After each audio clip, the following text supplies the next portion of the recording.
السلام علیکم پیارے بچوں، کیسے ہیں آپ سب؟ میں امید کرتا ہوں سب خیریت سے ہوں گے، ٹھیک ٹھاک ہوں گے۔ آپ سن رہے ہیں انوکھی کہانیوں کا چینل۔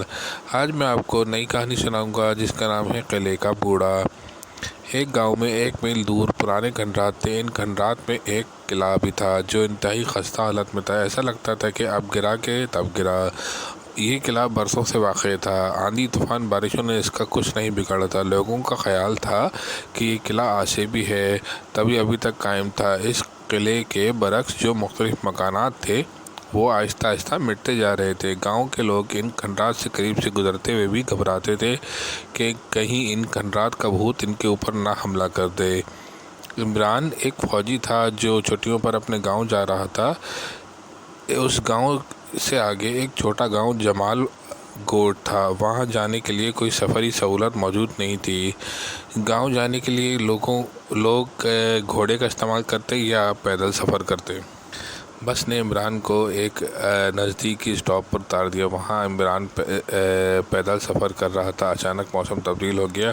بادل آگے ہلکی ہلکی فواریں پڑنے لگی۔ عمران نے تیز بارش ہونے سے قبل چھپنے کے لیے فیصلہ کیا اور ادھر ادھر نظریں دوڑائیں۔ قلعہ نظر آنے پر اس نے وہاں دوڑ لگا دی۔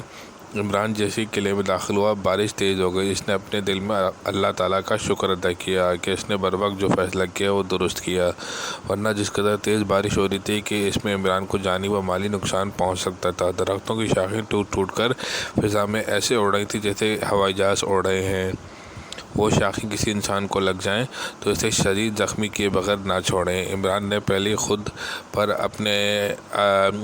پر اور پھر اپنے ساتھ لائی قیمتی اشیاء کو دیکھا جو اس طوفان میں اس سے چھوٹنے سے بچ گئی تھیں۔ تیز بارش اور ہوا اس کی قیمتی اشیاء کو اڑا کر کہیں سے کہیں لے جاتی۔ ایک بوڑھا ٹہلتا ہوا عمران کے اس کمرے میں داخل ہوا جہاں اس نے پناہ لی ہوئی تھی۔ عمران اسے دیکھ کر چونکا۔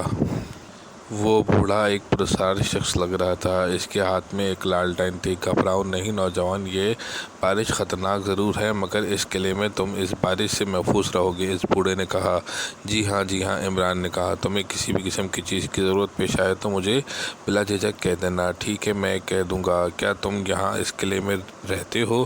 میں برسوں سے اس قلعے میں رہتا ہوں۔ میری زندگی کا مقصد یہ ہے کہ میں بھولا بھٹکا کوئی بھی بندہ ادھر آ نکلے تو میں اس کے کام آؤں۔ بابا، کیا تمہارا اس دنیا میں کوئی نہیں ہے؟ عمران نے پوچھا۔ میرے سب تھے بیٹے بیٹیاں مگر گاؤں میں ہیضے کی ایک ایسی وبا پھیلی، میری بیوی اور بچے اس مرض میں ہلاک ہو گئے۔ بس میرا دل اچاٹ ہو گیا۔ میں نے اس قلعے کو اپنا مسکن بنا لیا اور یہاں رہ کر بھولے بھٹکے لوگوں کی خدمت کو اپنا کام سمجھتا ہوں، بوڑھے نے کہا۔ بابا، یہ بات اچھی ہے کہ تم انسانیت کے کام آ رہے ہو، عمران نے کہا۔ وہ بوڑھا پرسرار آدمی چلا گیا اور کمرے میں روشنی کرنے کی غرض سے اسے لالٹین دے گیا۔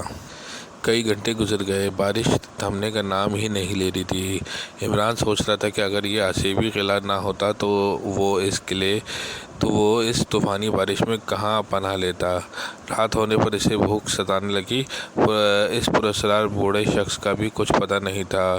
عمران نے اپنے بیگ سے خشک بسکٹ نکال کر کھا لیے اور پانی کی بوتل سے پانی کے چند گھونٹ پی لیے۔